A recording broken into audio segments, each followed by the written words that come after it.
Well, you know, we have this going on, heading in an upright direction. The top as well. And this is what I'd planned, you know, sort of a decision that I came to was to bring up. It's kind of an uneventful shape, but I think it does a good job of breaking this band of blue across the top. I'd like to also probably loosen it up by having a few other little forms there, you know, a little bit of sort of broken cloud, broken mist, whatever you want to call it, heading up in that direction.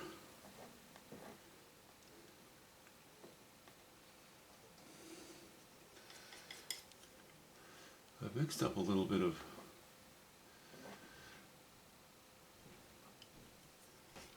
ultramarine blue and raw umber and yellow ochre, burnt sienna, a little alizarin crimson. Wow, we got a party going on here. Everybody's here. We got all kinds of colors in here. Okay, I don't want to put a bunch of little dabs because again, everything gets weak if you don't place them well, you know? Overdoing it is not a good idea. I like that though. I definitely think that's an improvement. We're kind of getting back closer to what the original drawing was, eh? My charcoal sketch. And I guess the washing. Yeah, that's sort of greenish. I have a little purplish over here. You know, I might.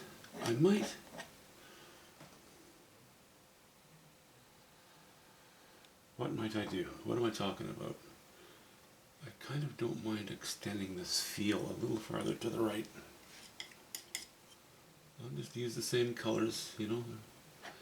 Kind of innocuous. But when I stand back and look at it, I like the feel that it's giving the painting, allowing us to wander off to the right here a little bit.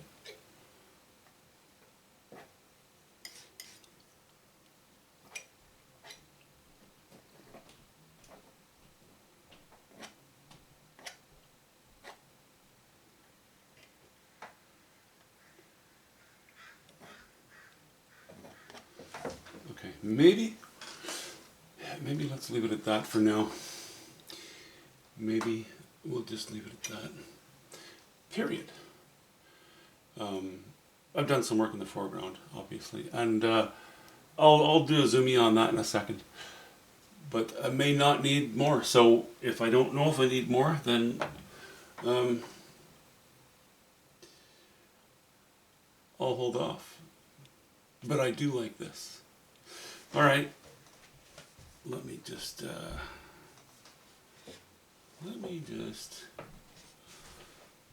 show you. It's not much really. It's just stuff I've been playing on today.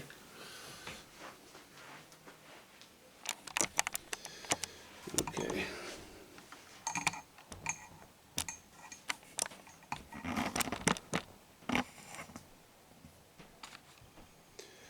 That distant shore.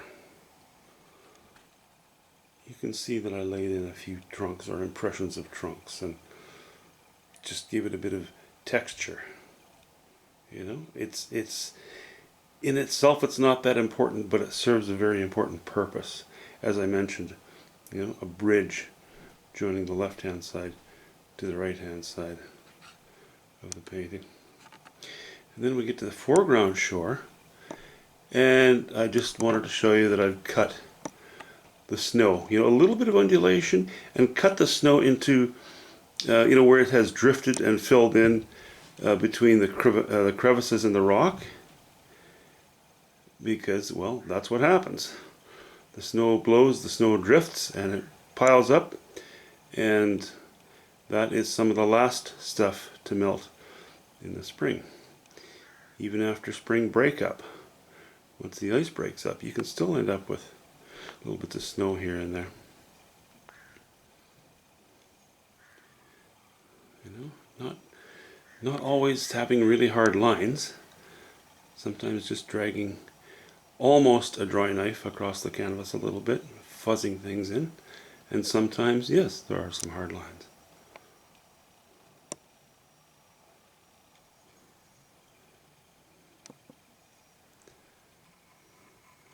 Let's back out a little bit.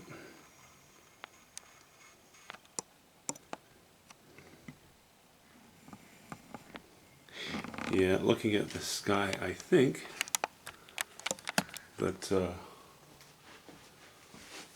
I am going to introduce a little more of this into here. You know, I might end up adding a lot more and just allowing the blue to poke through in places. I'm not sure yet. I'll play with it tonight. But yeah, a winter scene. It's actually kind of amazing. I get a lot of requests for winter scenes. And I know that people like the bright colors. They like paintings to pop. That seems to be more popular these days than it used to be, but well, it has been for decades actually. That strong, intense, happy color. But personally, I really like the grays and the blues. I quite like them. I'm a prairie guy. I spent a lot of time outside in the wintertime when growing up on the prairies back in Manitoba. So I became pretty familiar with this, and I love it. But yeah, it's a good variety. You know, it's important to keep challenging yourself. Try, different painting, different seasons, some different types of nature. You know, of course, I don't just paint everything. I have the things that I love to paint, and the things that I know. You know, it's like they say about a novelist or a writer: write what you know, and write what you love, because the odds of things going well increase substantially. So I paint what I know, and I paint what I love. So this is a bit of an. It's right now. It's quite icy cold. I'm going to actually, I have fairly high values here, but they're a little warmer temperature than the rest, and I might even actually put a few more sporadic spots of these colors in different areas in the sky as well, just to break things up a little bit.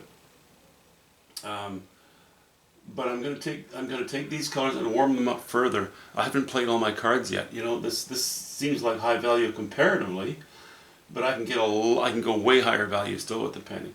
So down here I'm going to have the odd slash of pretty much direct sunlight catching the snow, and then that sunlight's going to feed up onto the rocks a little bit and onto a couple of trees, and then it's really going to start to. Well, because I'm going to warm the temperature up of the paint, it's going to make the painting pop a little more. So you'll have the very warm, high values against lower value cold paint, and it's that drama between the two that makes it jump a little bit. You know, in this case, there's going to be very little dark paint directly adjacent to light paint. That's going to show up in the odd spot back in here and maybe here, but most of it's going to show up here. And even then, I'm not making all of this extremely dark, you know? It's really, the darkest stuff will be, again, this dark tint or this dark staining or the dark wash-in directly against the water, which still, I'm not going to allow the super high value, high chroma water touch this edge. I'm going to keep it up here a little bit, so we gradually work our way down, so we drop the values. But this is a very hard line, and that hard line, it carries so much weight to it. There's so much strength to it. It can be such a calamity or such a benefit, depending on whether you're successful in how you use it. Anyway, yeah, that was a bit of a change of heart, It went from water to snow. And, until I laid in these little bits of residual snow between, in the cracks between the rocks, there wasn't really a whole lot that would tell a viewer that it was not water, except, of course, for the value, and it's a little bit smooth and what have you. But that sort of clinches it. For me, anyway, seems to work. See you soon.